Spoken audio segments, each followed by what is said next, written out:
And another thing, Anita, the girl that I went to Santa Cruz with, she had been known as the biggest pothead at Mountain View High School, and I had gone to her dad's apartment with Michelle a couple times when we were in high school. And they would always go into another room, like a whole bunch of people would go into another room and, smoke pot out of a bong or whatnot. I don't even know because I wasn't there.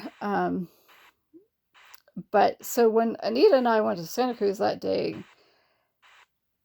Anita had given up pot by that point. So, yeah, Eric, you were wrong. But interesting to me is why Anita suddenly wanted to be friends at that point, because we hadn't been friends in high school. And I suspect that myredbook.com Republican felon criminal Mike Canfield had something to do with that. Then there was another time I just was in a mood and I decided to go to a bar on Custer Street in downtown Mountain View. Not a big drinker. I don't drink anymore. I haven't had a drink in a long time, and I just don't drink anymore. So I went into this bar in downtown Mountain View, and guess what? One of the students that had attended Mountain View High School was the bartender at that bar. Huh. Could Mike Canfield have had something to do with that? Probably. Then there was another occasion when I went to a bookstore on Castro Street in downtown Mountain View, and I went into this bookstore, and yet again, there was another Mountain View High School graduate at that bookstore, working at that bookstore. Don't think that was a coincidence. I think Mike Canfield sent her there.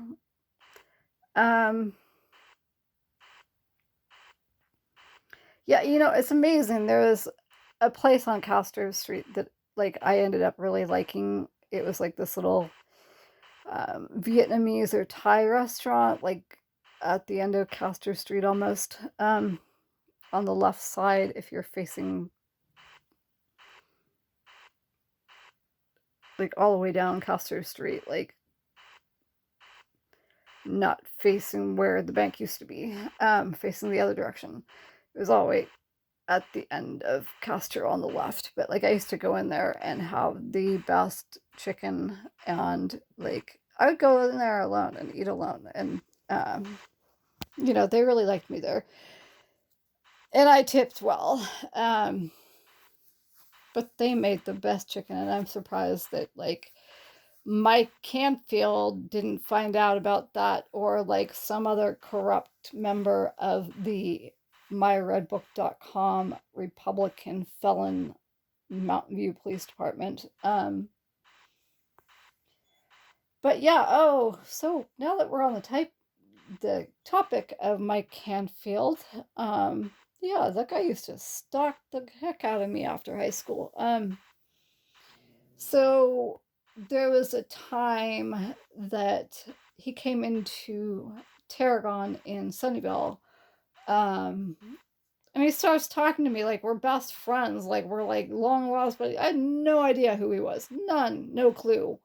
Didn't know we went to high school together. And he mentions to me that he had dated this girl named Sarah that I do remember from high school. And I know that they never dated. He lied. And he was a cop at that point. Then another occasion, I was across the street from where Burger King and Walgreens is, and Mike pulled up on me and was acting like we were all buddy, and I was like, yeah, no, we're not buddy.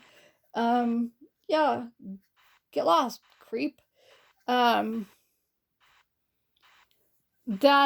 I guess at one point, I don't even remember where I saw him or how this happened or how this came up or whatever, but like he mentioned that he had seen me in downtown Mountain View on Castro Street. Like I said, I like to go into uh, that little Vietnamese or Thai restaurant at the end of Castro Street. But there was another place I also used to like to go, which was like this little boba shop um, off of Castro Street. You turn right off of Castro Street, and like the boba shop was like on the left of whatever street that is.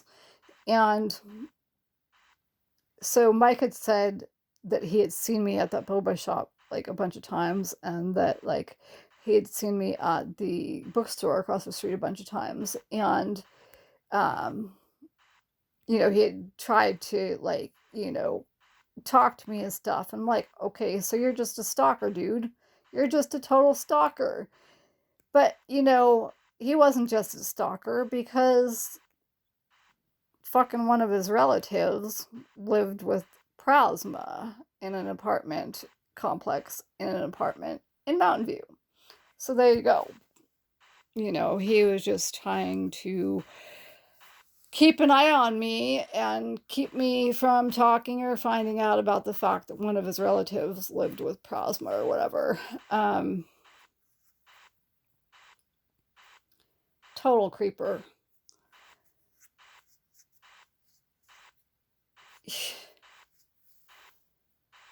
Not sorry I didn't know you in high school. Oh yeah, let's go back to Robin Kramer of Mountain View High School Hall of Fame. Oh man, she was a trip. So it turns out she has no music degree and just took various classes here and there in music, or sat in on a class for like a day or two. Yeah, not the nicest person in the world to me. Like, I wish I never knew her. Sorry. So there was a time when there was a competition at Gun High School in Palo Alto, and we ended up getting a command performance, which is like the best you can get when you're like a band, or a solo person, or a quartet or whatever, when you're doing a competition like that. And there was a time when the flutes were supposed to play a high E, and I played the flute. So every single flute player dropped out and left me to do the high E by myself. So yeah, she was not the nicest person up until that point to me, and just was like a complete jerk to me. And nobody told me they were going to drop out like that and leave me to do that by myself. And for once in my life, even though it was just her and me and nobody else around, she did thank me, but it just seemed like a really hollow, empty thank you. Like before that, she had said that I was like, I gave out like cold pricklies or whatever, because I'm more left brain, if you want to call it that. Like, I don't believe in that stuff, but like, I'm more of a logical kind of a person than an emotional kind of person for the most part. I don't give out cold pricklies, but I also just don't trust a lot of people. I'm very, I wouldn't say suspicious, but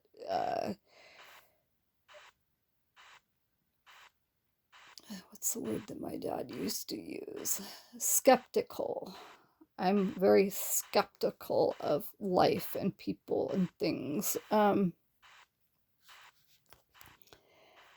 So it's not necessarily giving out cold pricklies.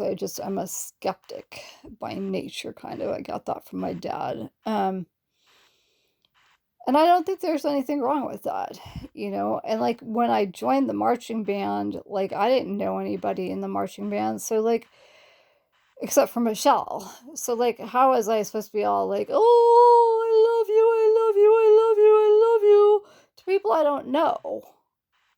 I mean, I didn't know them. and like she pulled me into her office at one point. It was like, you should reread The Velveteen Rabbit. And I'm like, I don't know anybody in the marching band, so how am I supposed to be like, I love you, I love you, I love you, I love you? I mean, and like Sumadoo, well, Ratna was in the marching band, but like we hadn't really been friends, real close friends, since like elementary school. And Stephanie Cowell, one of the other Moons, was in the marching band, but again, it was like we had kind of not been friends since elementary school, or not close friends. And Darcy Gordon was too, but again, like everybody kind of went their own way in high school. And so, I mean, it wasn't like I was just going to be like, I love you, I love you, I love you, even with Darcy and Stephanie and Sumadoo. Not that, they deserve to have meanness come their way, but like I wasn't mean to them. I just, you know, we all were doing our own thing in high school.